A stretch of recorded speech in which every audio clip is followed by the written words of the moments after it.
श्री माता वैष्णो देवी के पवित्र धाम की तीर्थ यात्रा हमारे समय की सबसे पवित्र यात्राओं में से एक है।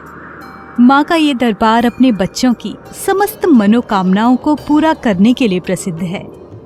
श्री माता वैष्णो देवी त्रिकुटा नामक 3 शिखर पर्वत की तहों में स्थित एक पवित्र गुफा में निवास करती हैं। पवित्र गुफा हर साल लाखों भक्तों को आकर्षित करती है। आज के इस वीडियो में हम माता वैष्णो देवी मंदिर की यात्रा करेंगे और पवित्र मंदिर के इतिहास को जानेंगे।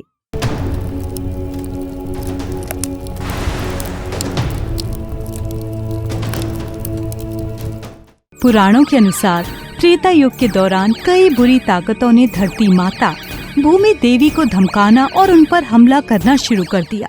भूमि देवी अपनी इस पीड़ा में देवताओं की त्रिमूर्ति अर्थात भगवान ब्रह्मा, भगवान विष्णु और भगवान शिव के पास गईं। लेकिन ये बहुत आश्चर्यजनक था कि त्रिमूर्ति भी उन्हें बुरी ताकतों से बचाने में असमर्थ थी।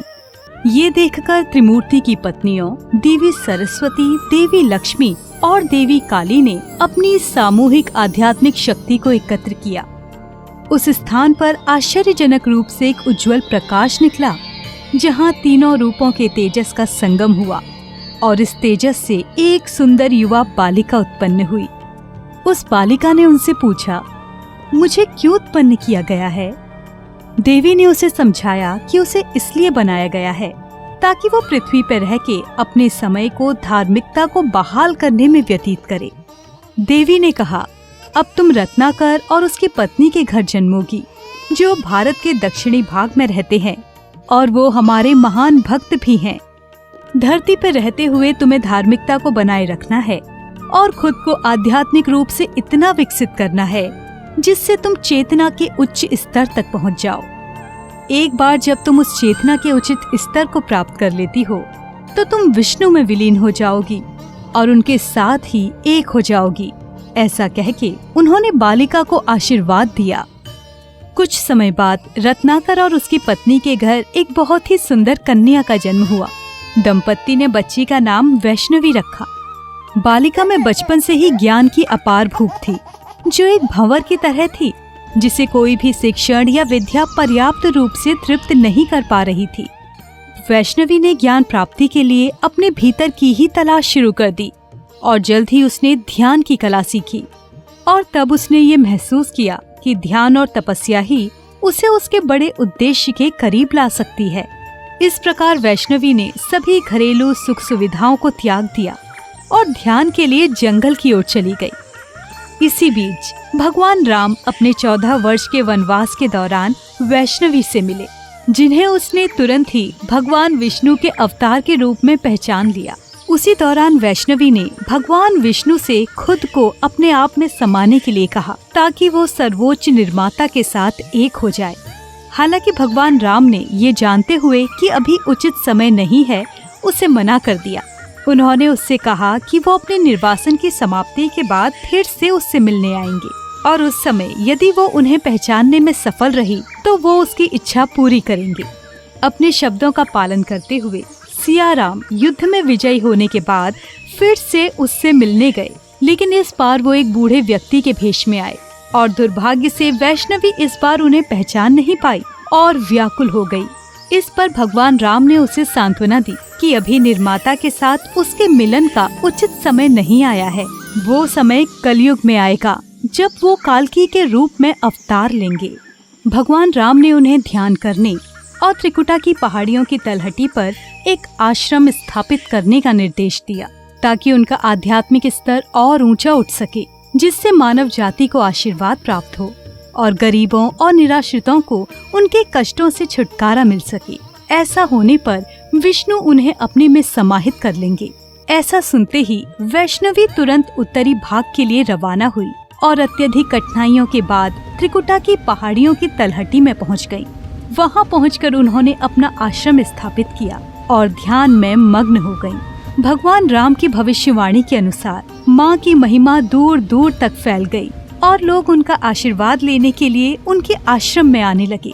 जैसे जैसे समय बीतता गया, महायोगी गुरु गोरक्षनाथ जी को भगवान राम और वैष्णवी से संबंधित इस अप्रतिम घटना का दर्शन हुआ और अब वो ये जानने के लिए आतुर हो गए कि वैष्णवी उच्च स्तर की आध्यात्मिकता प्राप्त कर पाई है या नहीं।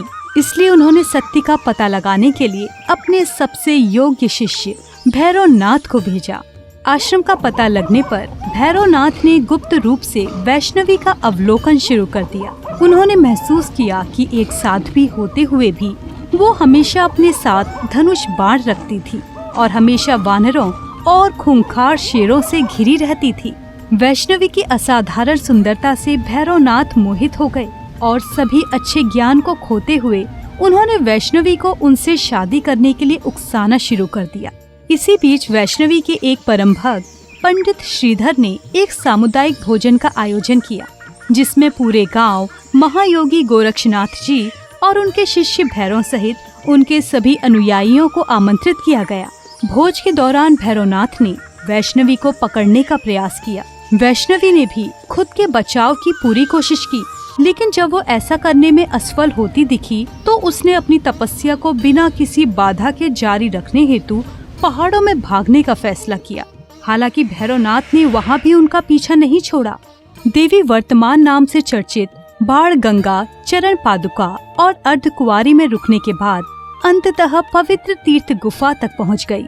देवी ने भैरव से टकराव की स्थिति को पूर्णतः टालना चाहा, परंतु कोशिशों के बावजूद भी भैरवनाथ ने उनका पीछा करना जारी रखा। इस कारण देवी उन्हें मारने को मजबूर हो गयी। भैरवनाथ को अपने बुरे कर्म के लिए अब भाग्य का सामना करना पड़ा और देवी ने गुफा के द्वार पर ही उनका सिर काट दिया। भैरव का कटा हुआ सिर दूर पहाड़ी की चोटी पर जोर के साथ जा गिरा।